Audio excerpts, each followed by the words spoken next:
3, 2, 1.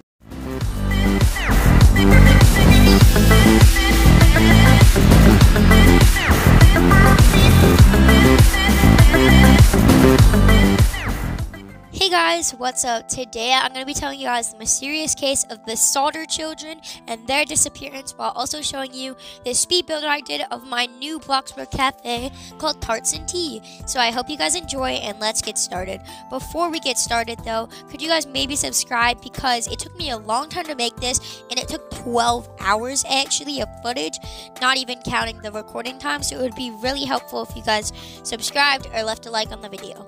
But without further ado, let's get started. So before I tell you the whole entire story, I'm going to introduce you to the family. So this family consisted of 2 parents and 10 children. So the 2 parents' names were George and Jenny Sodder. And here are all the children. So John, who is 23, George Jr., who is 26, Marion, who is 17, Sylvia, who is 3, Joseph or Joe, who is 21. He was away in the army at the time. And Maurice, who is 14, Martha, who is 12, Louis, who is 9, Jenny, who is 8, and Betty, who is 5. So now that you know all of the children, the parents, and all of their names, let's get started with this story. So, this is the case of the Sodder Children. On Christmas Eve, December 24th, 1945, in Fayetteville, Virginia, the unexpected happened in the Sodder household. It was approximately like 1 a.m. and everybody was snuggled nicely in their beds, like sleeping. And suddenly, Sylvia, the 3-year-old, awoke with a scare, because supposedly she heard like a loud bang on the roof.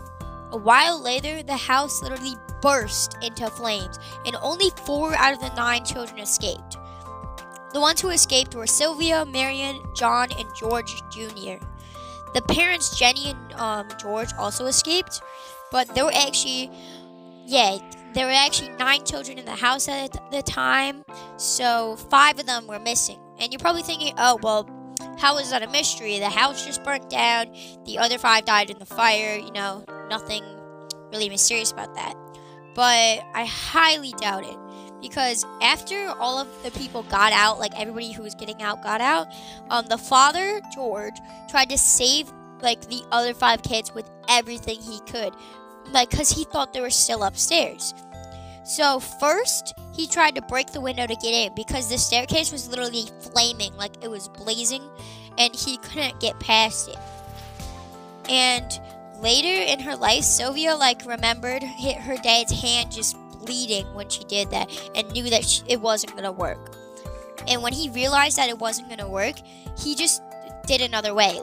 He went to the side of his house to get the ladder, because a little backstory here, they always had their little ladder on the side of their house.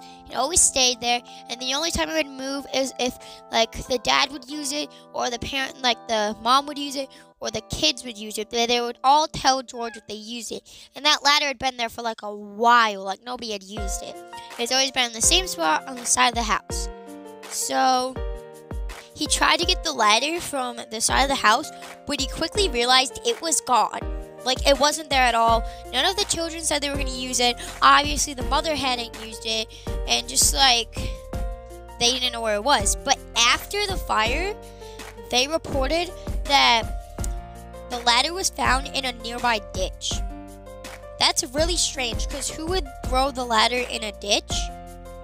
That's just, okay, kind of weird. So after that, he tried to get his coal truck and climb on it to reach the window, but his coal truck stopped working suspiciously. So all 3 attempts he tried to get them failed.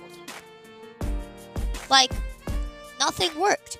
And the fire department wasn't going to arrive for another 7 hours at 8 a.m. in the morning on Christmas. So what was going on? Why were all these attempts sabotaged? Nobody knows. Meanwhile, the mother was just standing there comforting her children, but she wasn't doing anything to try to save them, which I think is kind of suspicious. But after the police came, they were trying to investigate it, and apparently the fire was due to faulty wiring. But later, a repairman said instead of the wires being fried or something, they appeared to be cut on purpose. which is weird. And like, if it was faulty wiring, wouldn't they notice? Like, wouldn't they notice something was going on, like the lights maybe flickering or something? And the police did actually find some evidence of like remains, but it turns out they found a heart and some bones. But the heart was actually a pig's heart, strangely enough, and the bones were of somebody who wasn't in the Sodder family. So whose bones were they? Like, what do you mean? And then, so after that, they just went to like, they were just trying to like figure out what was going on. But like, if the children went in there, they'd have remains. Like, what do you mean? Like, there should be remains there, but there wasn't.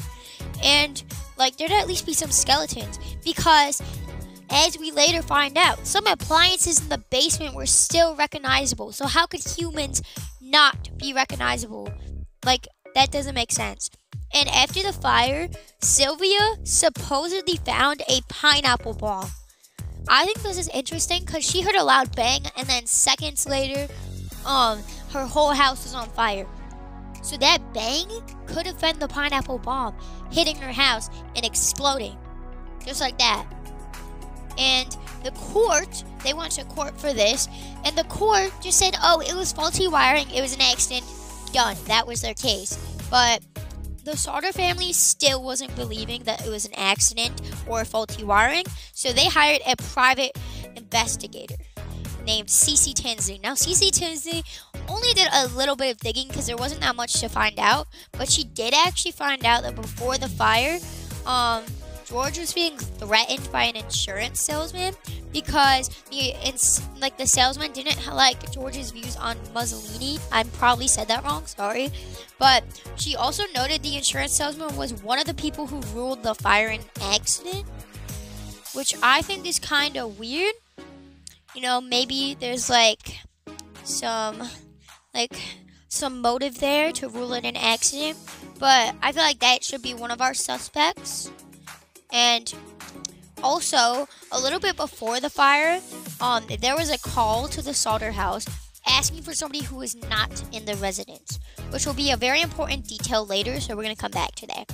So, shortly after the fire, a lot of people, recorded sightings. Like, they said that they saw them. One woman claimed to have seen the 5 missing kids passing by her in a car while the fire was taking place. So that means they wouldn't have been in the house. Another was working in a tourist shop and claimed to have seen them as well. Another one claimed to serve breakfast to them. And one more claimed that the kids were 2 women and 2 men at a hotel. And she tried to talk to the kids nicely, but the adults were very hostile and refused to let her talk to the kids, at all. They were just like, no, get away, we don't want to talk to you, stop. And in 1968, 20 years after the fire, Jenny received a letter. It was from Kentucky, and it had no return address, and it was a photo of this man in his mid-20s and had a letter. The letter read, Louis Sodder, I love brother Frankie, and this part's strange. It's LLIL boys, period, and then A90132 or 35. This was strange for 2 reasons. One being there's no brother named Frankie in the residence, which might have been what people were asking for earlier. If you remember how I talked about that call, somebody was asking for somebody who wasn't in the household. Maybe they were asking for Frankie, and maybe it was a person writing this letter. That's what I think. And second, the picture looked like one of the missing, it looked like Louis.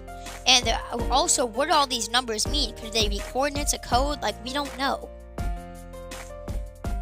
And, it's just really weird. And Sylvia is the last remaining Sodder child, and she still doesn't believe her siblings got killed in the fire. So where could they be? We literally just don't know. They could be anywhere at this point. They might have all be dead right now, but, we don't know. Who is Frankie? What do all those numbers mean? What does LI means? What does it mean? They said, I love brother Frankie. Who's brother Frankie? What if it was one of the adults that, like, supposedly was with them or kidnapped them in the car? Because they said, one of the witnesses said that they claimed to see 2 men and 2 women at a hotel with them.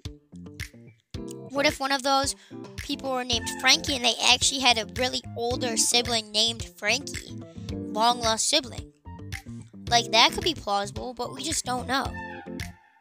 If you guys have any information on this case, make sure to comment in the comments below. Tell the police. This case has gone cold, but new information would still be very helpful. Yeah, that's all I got for you guys today. So for the rest of this video, you guys are just going to hear some sick music. So I hope you guys enjoy the Bloxburg build. Maybe even consider subscribing. And yeah, this cafe took me a really long time to make. So yeah, I'll see you guys in the next one.